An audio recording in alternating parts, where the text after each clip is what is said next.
Welcome to the Special Needs Kids Are People Too podcast with Amy Bodkin, EDS. Amy is an autistic adult who also happens to be a school psychologist turned special needs consultant and public speaker. She's also a homeschooling mom to 2 autistic kiddos, a yoga instructor, a card-carrying Trekkie, and an all-around fun person. And last but not least, Amy is an advocate for seeing every child as a person, not a diagnosis. Because a special needs kid is just like any other child, just more so. Here's Amy Bodkin. Hi, I'm Amy Bodkin, and welcome to another special episode of Special Needs Kids Are People Too. Today, I have a special guest with me, Maddie Holcomb. Maddie is an autistic adult and advocate that I've gotten to meet in multiple different circles recently, and she is speaking at the upcoming Sex ABA conference. And so I wanted to make sure that I brought Maddie on so that we could talk about it because it has some very interesting thoughts and ideas to think about, especially as parents, as we're guiding children through their developing years. Maddie, do you want to tell us a little bit about, what do you do?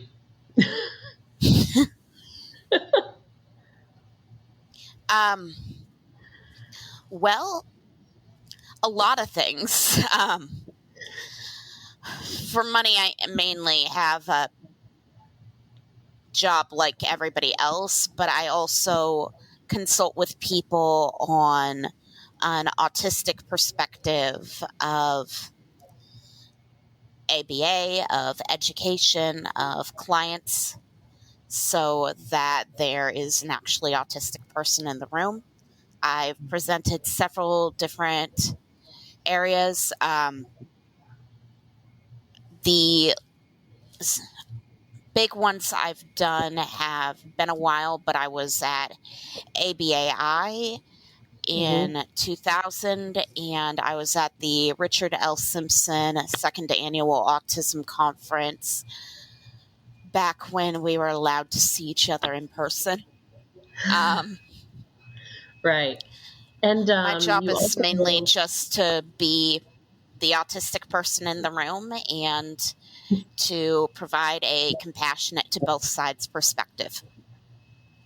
Well, and it's clearly very needed because a lot of times a child is not able to fully express the things that they feel in their body because sometimes they're limited by not having the words, or they just don't realize that it's different from someone else's perspective and they have a hard time expressing that. So it's not limited to children even. That's unless true. You've been through all the education or been terminally online and reading everything like I have, the terminology is going to trip you up and you're not going to get people to listen to.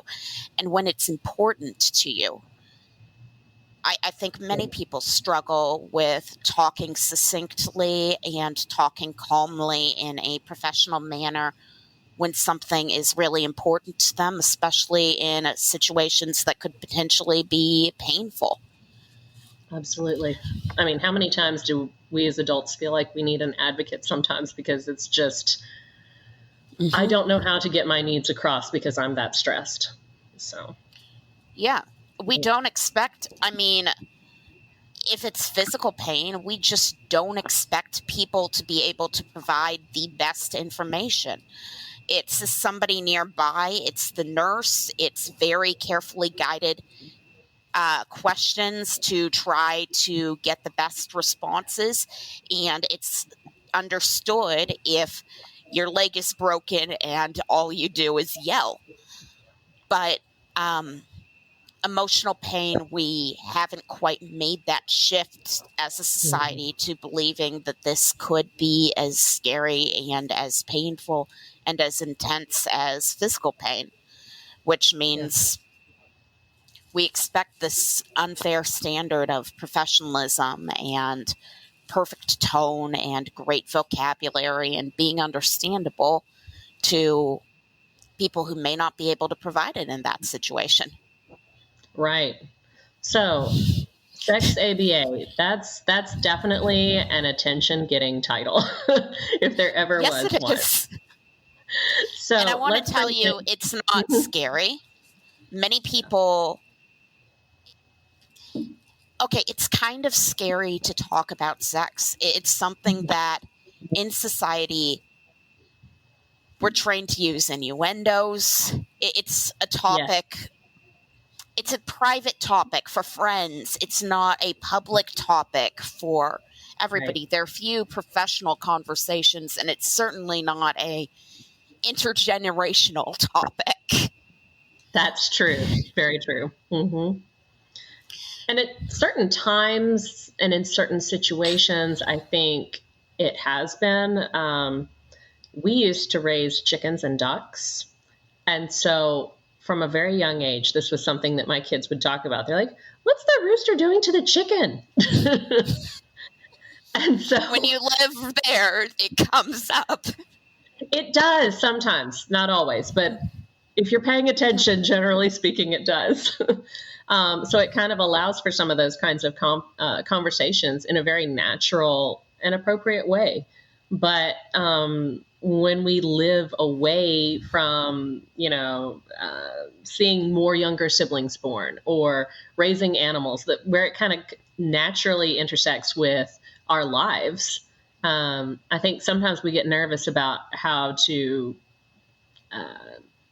talk with kids about it, or even adults. Yeah, it's, it's intimate. And it's very rude. It is.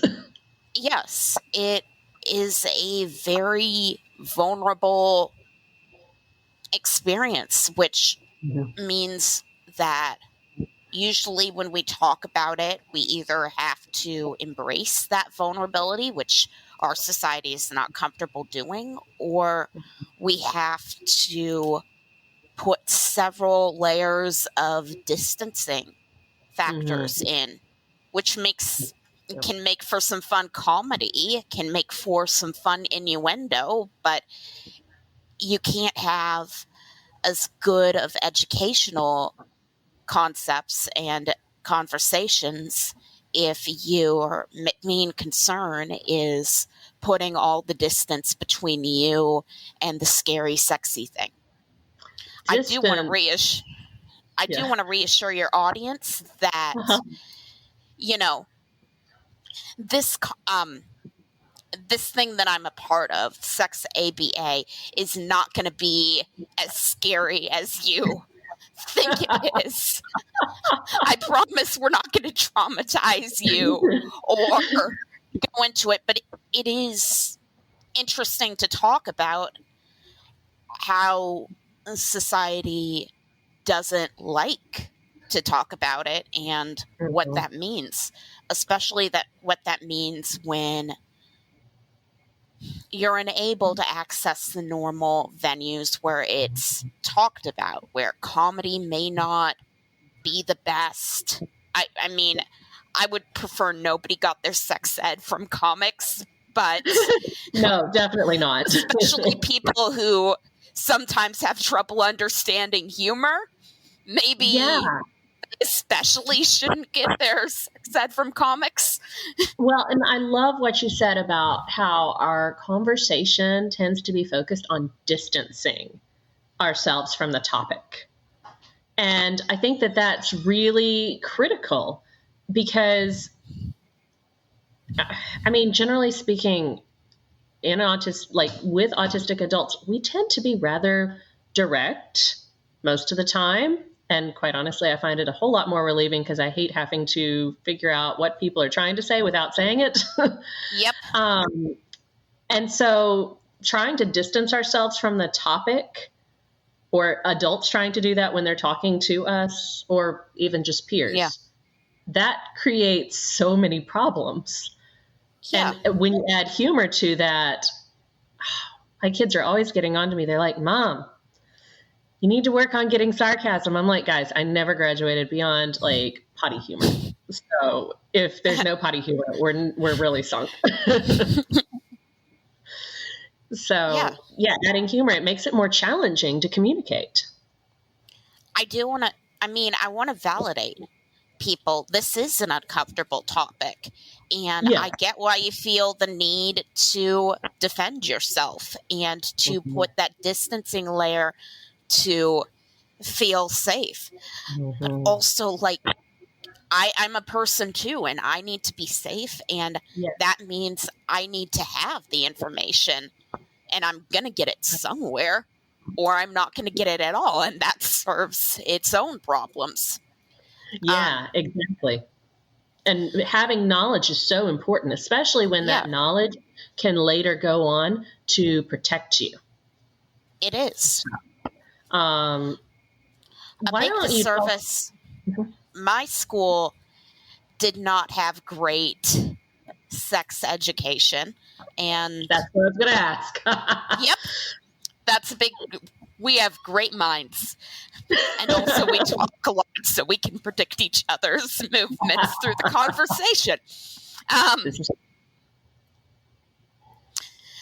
But school sex education.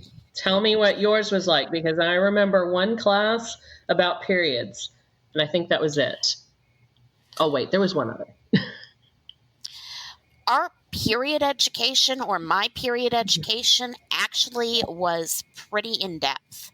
In elementary school, there was a week or more long health class every year about what specific changes our bodies were going through, about where you do not let other people touch, and how it is always the right move to tell a trusted adult if that happens, and how it is never, ever your fault, no matter what happened during it, no matter how long it's been since it happened between that and you telling somebody. Some That's really excellent. Great stuff, and along with some very useful information about where to get sanitary supplies, about what's actually happening to your body, and about how it's not something that you really have to be ashamed of. Yeah. In middle school, I started taking a explicitly special education class, going to the resource room for a period. And that period just so happened to be the period in which all non-disabled, non-special ed students got their sex ed. I guarantee you it was planned that way. I am absolutely certain it was, yes. And I have no idea to this day what they taught the other students. What they gave us, once I went in with a class for a video, no discussion, just a video, like Bill Nye the Science Guy videos. That is the level of discussion the teacher had with this video about abstinence only, and one lecture with just the disabled kids that basically covered, if you have sex, you're going to have a painful discussion with your doctor, because things are going to start to go wrong with your body very quickly. And also, you have to use the names.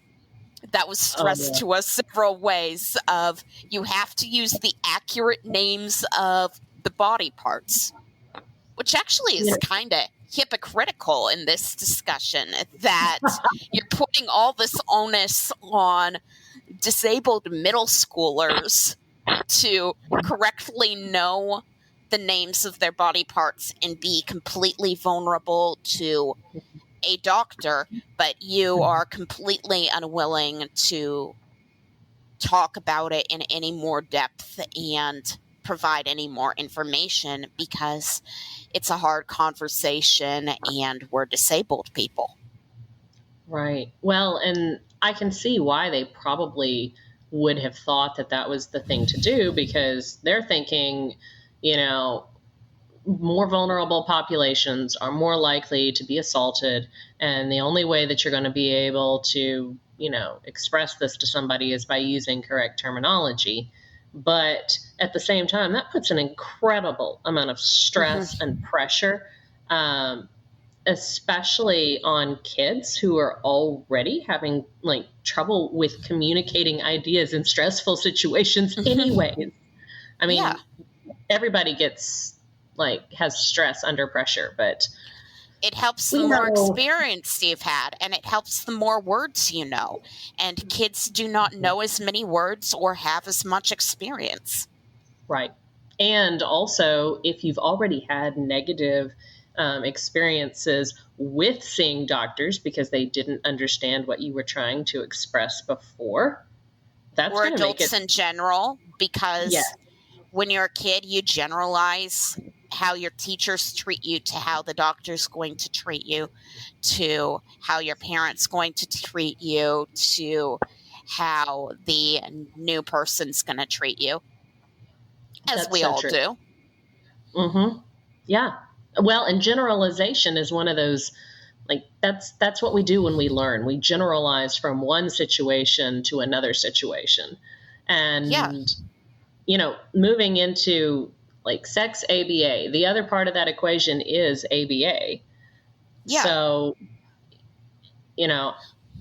Well, one of the things that I am so glad is becoming a huge part of the public consciousness are discussions of consent. Yes. And this is very important in ABA and obviously very important in sex. Yes. You learn about consent long before the word consent is used or you ever talk about sex. You learn about consent in what are my parents allowed to tell me and I just have to do? What am I allowed to do to my siblings and not get in trouble? What, if we do we get in trouble? Do my parents ever apologize if they do something and I don't like it? Am I allowed to say, no, I don't want you to do that again? And if I do, is there any acknowledgement that maybe I really would have rather we not did it the first time? Absolutely. And now, a word from our sponsors. Do you ever feel isolated, like you don't really know what you're doing as far as homeschooling your child who's got a different kind of situation than everybody else's kid? Well, a Charlotte Mason Plenary has created a special needs membership group with me, Amy Bodkin. This group provides an online community where you can connect with other moms as well as me, talking about things that are important in your life. We also have a weekly meeting on Zoom where we can build relationships and also dive deeper into topics that are of importance to you, whether that's behavior, academics, or just life in general. This group is for anybody who feels that they have some kind of a special situation in their home, whether that is due to a learning difference, developmental difference, someone having a chronic health condition, trauma, anything that puts your family outside the average. You can find more information at cmplenary.com/product/special-needs-membership.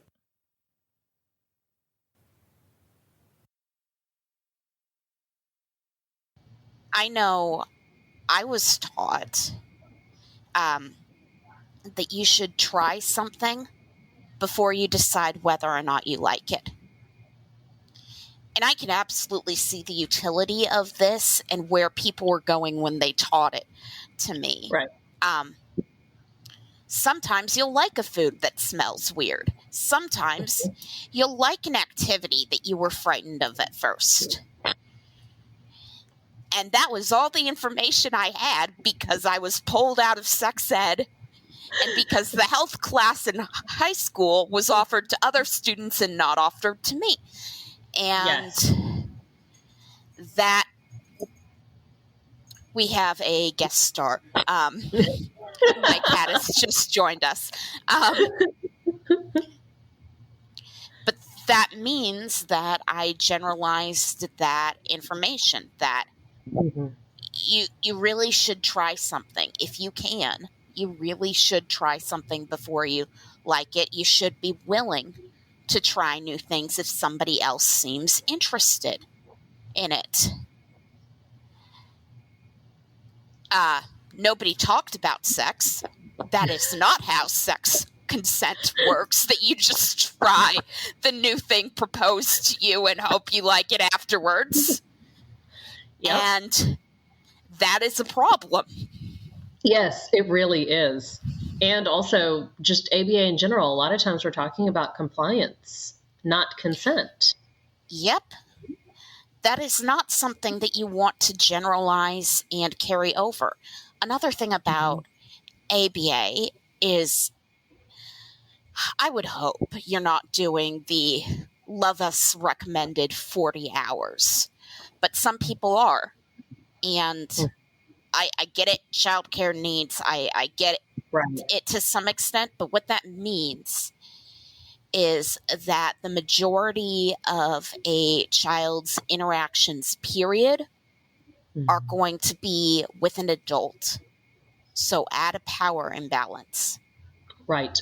Which means that is what they're going to generalize. That is one of the things that, even not being generalized, exactly in ABA, I still had a lot of interaction with adults, and it became hard for me to see people as peers because I was not used to being in situations where power was expected to be equal. There was always an explicit power difference. Hell, even when quote unquote peers were brought in, there were usually power dynamics there. Non-disabled, non-going through special ed kids were given treatment, were expected to act as mentors, which meant they're not equal to me. I'm under them. Yes. And quote unquote more disabled people, I was expected to be the mentor to. When you grow up in this world of power imbalances and hierarchies, and then you try to have an equal relationship where consent matters and both of you have an equal say and nobody's better than the other, that's a huge transition, and one you've never been really prepped for. Well, and I think that's, a really important point, because there are no healthy relationships that have that kind of top-down type of interaction. Young parent-child relationships, I wouldn't say, are inherently unhealthy. I mean, I get, but yeah, once you're an adult. But even with a child, I think it's important that you respect the child as an individual person. And well, if you do, it's going to be much easier for that child to be able to translate out into treating other people with respect when they're the person in power, and to expect being treated with respect when they're the person with power. Exactly. And I think that, traditionally in our society, we have kind of, been more, I'm the adult, you're the child, this is the hierarchy. Yeah. I say jump, you say how high. And one of the things or that just I've been jumping and hope you get the right height.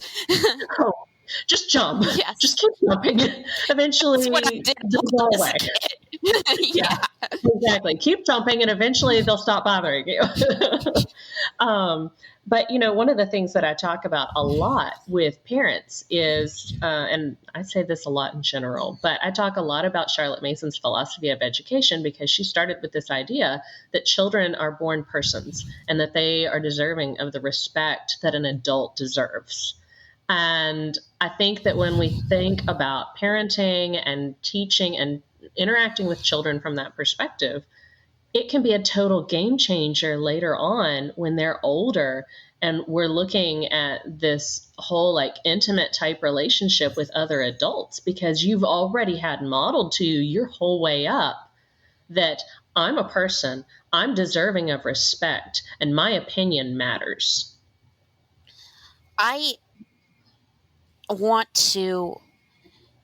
That makes me think of this weird dichotomy.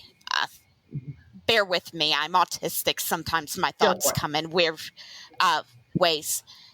I want You're to in good validate company. that we have come a long way as a society to treating children with respect and everyone with respect.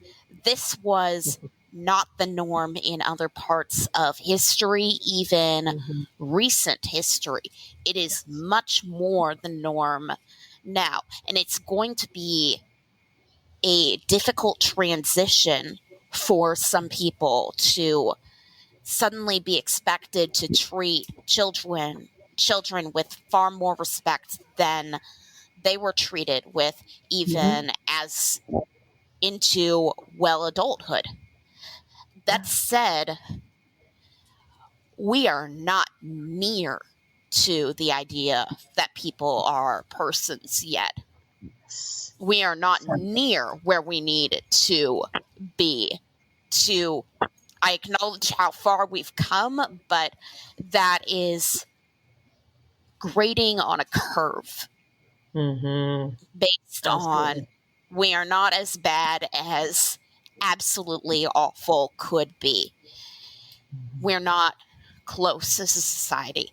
And because we've been around so long as a society, because we've grown up with these ideas, you're going to get pushback even if you agree with these in your brains. I catch myself having thoughts about sex, thoughts about consent, thoughts about children that when I think a second more, I realize this does not line up with any of my values.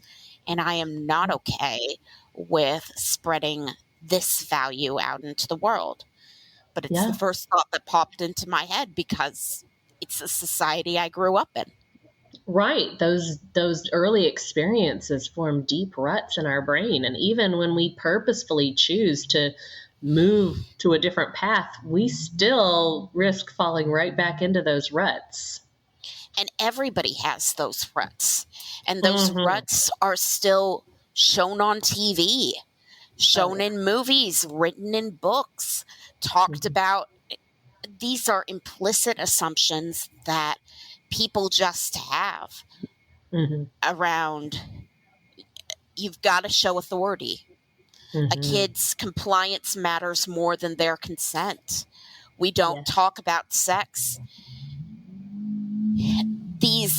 You have to consciously fight against it, and it's everybody has to consciously fight about it, and everybody has this, and it's so much easier, and you catch yourself when you're not thinking about it, just slipping back into what you've taught and what everybody's taught. And people will reward you for that. I mean, it'll be a much more comfortable conversation, or it won't even be a conversation. You'll just all be on the same page. Right. Because that's just kind of what we've assumed. And honestly, it's the way that our social structure is set up in a lot of ways. I mean, even if you look at just our basic setup for how schools tend to run, it takes on a very authoritarian type of perspective. Asking questions is a bad thing.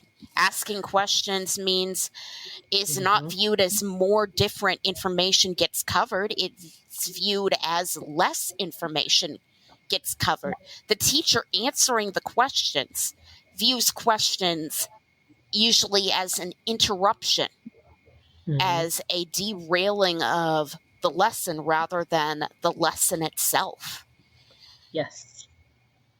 You're supposed to know exactly what the teacher's talking about, be able to regurgitate it, and not ask for more information because there just isn't time. Yeah. No, that's true. And you are not the first adult who's told me that either. That's common enough that you hear it multiple times in multiple ways in multiple situations.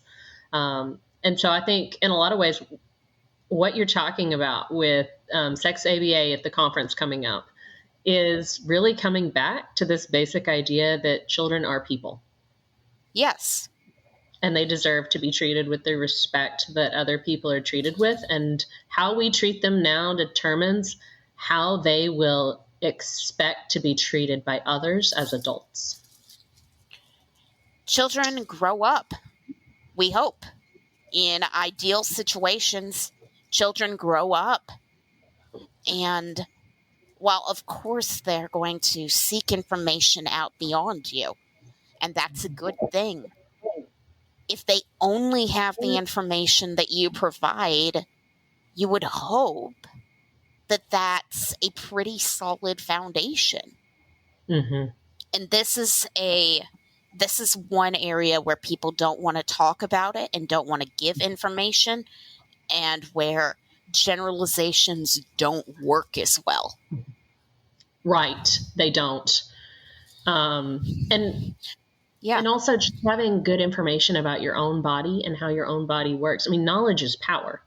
When we know more information, we're better able to make good decisions. But if we ignore and don't talk about the things that are uncomfortable, we don't have the information to keep ourselves safe and to make decisions that have a positive impact on the trajectory of our lives.